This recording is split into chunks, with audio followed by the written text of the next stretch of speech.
Assalamualaikum warahmatullahi wabarakatuh. Berjumpa lagi ya dengan saya di channel ini. Nah, pada kesempatan kali ini saya akan memberikan informasi terkait jadwal pencairan bantuan PKH tahap 6 alokasi November dan Desember.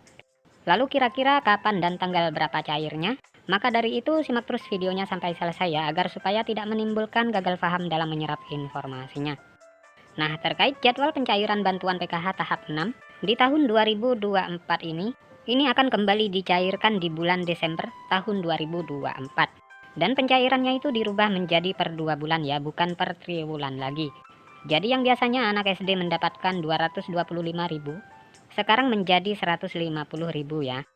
Kemudian untuk komponen anak SMP yang tadinya 375.000, sekarang menjadi 250.000 rupiah.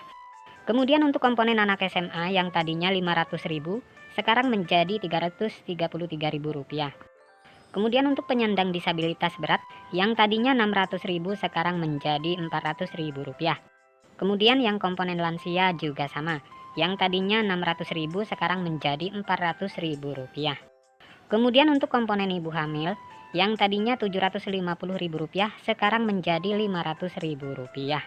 Begitu juga untuk komponen anak balita ya, sama seperti ibu hamil. Yang tadinya 750.000 rupiah, sekarang cairnya 500.000 rupiah. Nah, ini untuk pencairan PKH per 2 bulan ya. Dan ini berlaku sampai di akhir tahun 2024 atau tepatnya di bulan Desember tahun 2024. Nah, mengenai pencairan bantuan PKH tahun 2024, di mana untuk pencairan bantuan PKH di tahun 2024 itu masih sama ya, yaitu melalui kartu KKS, dan nominalnya pun bisa berbeda-beda ya, tergantung komponen yang dimiliki. Selain itu juga sudah ada peraturan yang sudah ditetapkan ya dalam hal pencairan PKH di tahun 2024. Jadi untuk bantuan PKH itu adalah bantuan bersyarat ya, jadi harus memiliki komponen PKH seperti anak balita, kemudian anak sekolah SD, anak sekolah SMP, anak sekolah SMA, kemudian penyandang disabilitas, dan juga komponen PKH lansia serta komponen ibu hamil ya. Jadi itu adalah komponen PKH ya. Jadi bukan hanya anak balita atau anak sekolah saja, tetapi ibu hamil pun sama, masuk kategori komponen PKH. Kemudian penyandang disabilitas dan para lansia juga ya. Kemudian dari ketujuh komponen bantuan PKH tersebut, ada 13 kriteria yang menentukan bantuan PKH-nya bisa cair.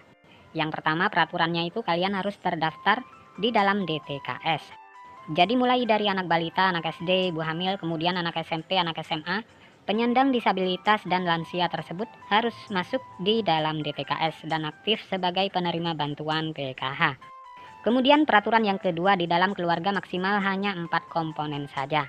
Selanjutnya yang ketiga, prioritas bantuan PKH yang memiliki komponen datanya itu harus aktif dan padan antara di DTKS dengan Dukcapil ya. Selanjutnya yang kelima, jika kalian terdaftar sebagai penerima bantuan PKH anak sekolah, baik itu SD, SMP maupun SMA, datanya harus terdaftar di aplikasi Dapodik sekolah masing-masing. Dan datanya padan dengan DTKS ya, jadi tidak boleh ada perbedaan. Kemudian peraturan yang keenam, untuk komponen PKH balita. Nah, yang disebut komponen PKH balita itu adalah hingga anak yang kedua saja ya. Kemudian selanjutnya, komponen anak balita umurnya itu adalah sekitar 0 sampai 6 tahun. Kemudian selanjutnya peraturan yang ke-8 yang dianggap komponen disabilitas itu hingga 4 orang saja. Selanjutnya komponen lansia, peraturannya adalah yang dibilang komponen PKH lansia sama ya, seperti penyandang disabilitas, yaitu maksimal 4 orang saja. Selanjutnya peraturan yang ke-12 untuk komponen ibu hamil. Nah, ini yang dianggap atau dibilang komponen PKH ibu hamil adalah hanya sampai kehamilan yang kedua saja.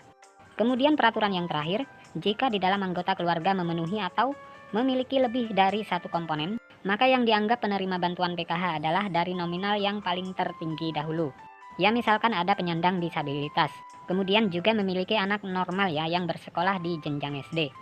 Sedangkan untuk nominal penyandang disabilitas dan anak sekolah SD itu nominalnya berbeda ya, lebih besar penyandang disabilitas dibanding dengan komponen anak SD. Maka yang masuk komponen PKH adalah komponen disabilitas yang didahulukan. Nah, jadi sudah jelas ya, itu adalah peraturan bantuan PKH di tahun 2024. Sementara untuk tanggal waktu pastinya pencairannya akan dimulai kapan, kita tunggu informasi selanjutnya. Nah, sekian dulu informasi ini, semoga bermanfaat. Assalamualaikum warahmatullahi wabarakatuh.